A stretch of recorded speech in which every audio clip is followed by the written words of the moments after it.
taken the density equation and put it in something called the magic triangle. So you can get three equations from the magic triangle.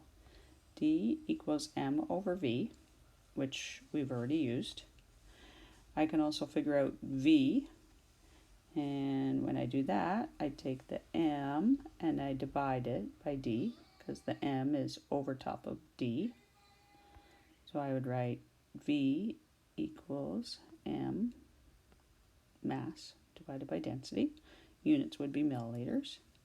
And then I can also figure out m by taking d, and it's beside the v, so it's multiplied, it's not divided. So I would write that one like this, m, change my color, m equals density times volume.